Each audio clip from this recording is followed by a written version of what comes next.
Alright, welcome to the Hungarian GP vlog for 2024. Currently at Eindhoven Airport. Never been here before actually. I usually always fly from Schiphol.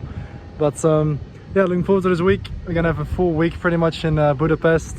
6 days and of course the full weekend at the Hungarian for the Formula 1 Grand Prix. Also the feature races of course at Formula 2, Formula 3, Porsche Super Cup. So really looking forward to all the racing action this weekend.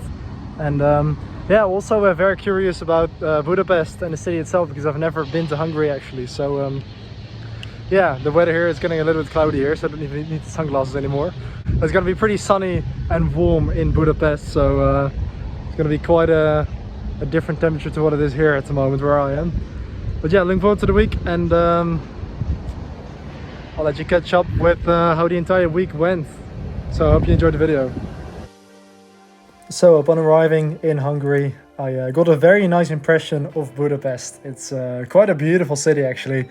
Some great architecture, and especially at night the city just looks so nice with the way the buildings are lit up with this soft golden glow. Also, one of the main things is the Parliament building. That looked really spectacular in the night, and we also had a very nice apartment, so yeah, it was a good stay over the 6 days that we were here. But let's now go into the race weekend. So look at this, we're actually the first ones to arrive on the grandstand.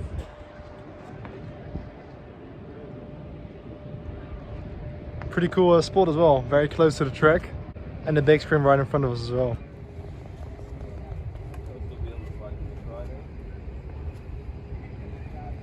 One of the things I really like about Hungarian is that even if you have an assigned seat in the grandstand, you can still just walk around the entire track. Quite a vibe here.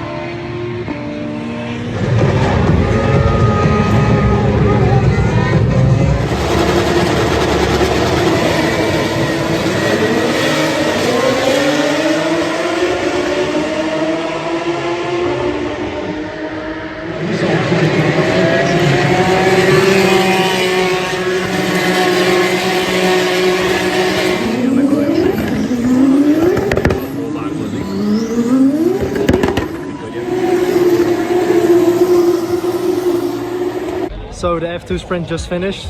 It was actually quite an interesting race. It looked like Kimi Antonelli was going to win that, but he completely destroyed his tyre. So Richard Verschoor was able to catch him up again and pass him. So it was great to see Verschoor win the sprint race. And hopefully this time actually keep a victory.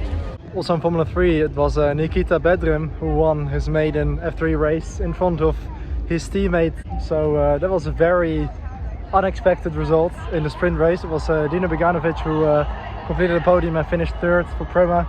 He could have won, but he really messed it up. He tried to overtake Bedrim up the inside into turn 4, but he overcooked it, lost the back end, and also lost the position to Dustin Appel into Puvazak. So yeah, that is his first and probably also last podium in F3, without being disrespectful, but good to see the outsiders getting a chance. And yeah, a 1-2 for AIX Racing. That's certainly not something that most would have been expecting.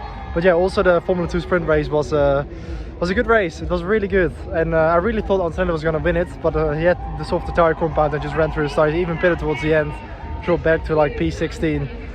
Also Zane Maloney unfortunately stalled on the grid, so yeah, he was also down in 15th or something because he had to start from the back, or from the pit lane even. So yeah, that's unfortunate for them, but yeah, great to see Richard Verschoor winning. And yeah, the second time I've actually been at a race where Verschoor won, because he also won the feature race in Austria 2 years ago, although he did get disqualified from that. So after that, Sargent inherited the win. So this is the first time I've properly witnessed a Dutch win in Formula 2. Also someone I know from Race Planet, she's like the biggest Verschoor fan you can imagine.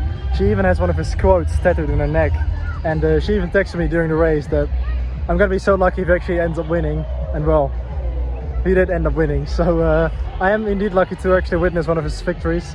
Fingers crossed he's actually gonna somehow win in Zandvoort as well, because that would be great if Verschoor can actually end up winning one of the races in his home Grand Prix. So let's hope that luck is gonna be on his side, because he has been very unlucky this season, hasn't he? And also being disqualified from so many victories, it's almost a running theme, isn't it? But yeah, it's actually starting to drizzle as well now. It just started to rain a little bit towards the end of the F2 race, and it is going to be wet now for F1 qualifying. So yeah, that could definitely throw a spanner in the works, and I'm interested to see how that's gonna play out. So yeah, let's see what's gonna happen.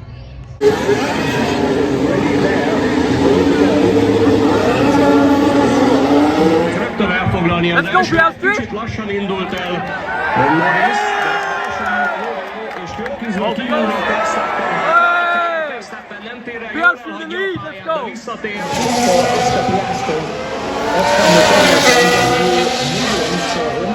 And that was in 2019.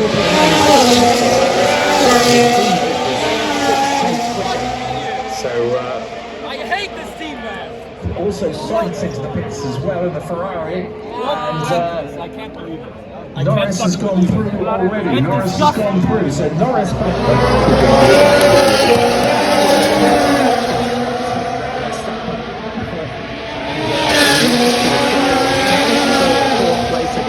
Don't think it's all over. Verstappen is coming again, and he's got laps in which to do it.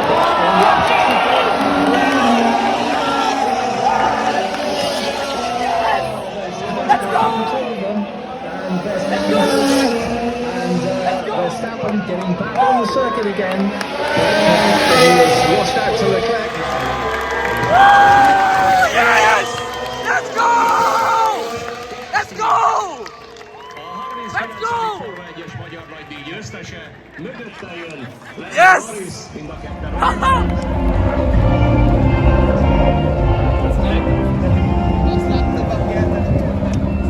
First one. First of many. First of many indeed.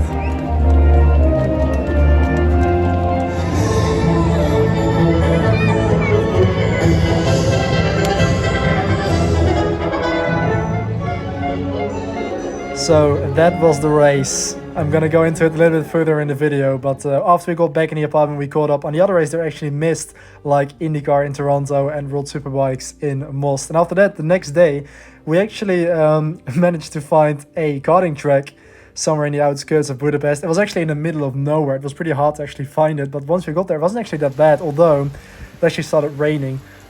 Which made it very interesting. They actually had the Sodi RT10 kart, so that was actually very enjoyable, because once we actually started driving, the rain had stopped and the sun came out again, and because it was so warm, the track actually improved very quickly, and our lap times just started going down and down, and it was actually really enjoyable to just find a dry line and you know, feel the track improving.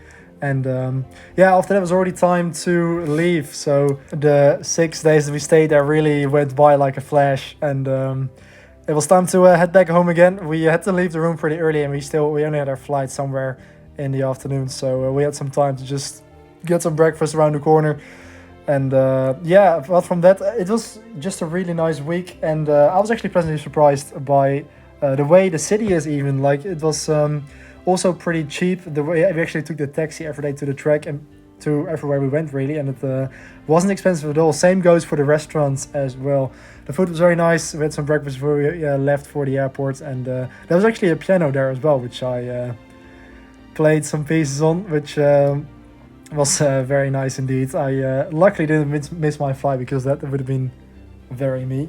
And headed back home again, and I'm gonna use this timer in the outro to talk a little bit about the F1 race, because it was actually a really good race, especially for Hungarian standards, which is usually a track where it's very hard to overtake.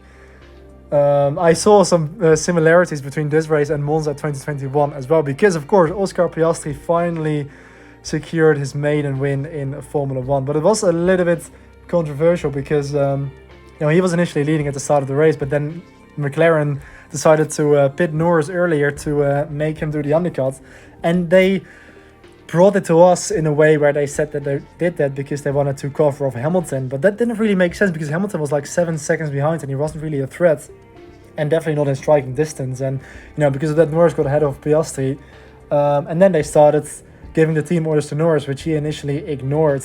And I also heard some rumors that maybe McLaren actually wanted to prioritize Norris because he's higher up in the championship, but that maybe somebody else like Zach Brown interfered and actually told them to put it back again with Piastri in the lead. And I feel like the entire way how it went was a little bit disappointing. You could hear the frustrations from Sandro as well in the video there, because he was recording when you know, all of that happened. Or I think I was recording as well, but you could just hear him because the microphone picked it up. And yeah, it was definitely an interesting race. And also, of course, Max Verstappen colliding with Lewis Hamilton in turn 1. That was really on Verstappen. He just outbraked himself and basically did a dive bomb. I was actually really surprised that he didn't damage the car to the extent where he had to retire. He was actually able to just press on and still finish in 5th place. But yeah, just like in Monza in 2021, it was a McLaren 1-2. It was an Australian winning, Verstappen and Hamilton colliding. Leclerc finishing 4th, a Red Bull finishing 5th. Of course, also a Mercedes on the podium. And also, even the flag is, of course, the Italian flag turned on its side in the case of Hungary. So that's a very funny coincidence. But anyway, yeah, thank you for watching the Hungarian GP vlog. I hope you enjoyed it and it gave a bit of an insight into the weekend. And I certainly did, because it's always great to be at an F1 track and at an F1 Grand Prix. And also with the support series, Formula 2, Formula 3 and the Porsche Super Cup. And especially F2 and F3, all three of us followed that very closely as well. So that was great to witness at the track. So yeah, thanks for watching the video. Hope you have a nice day and I'll see you in the next one. Goodbye.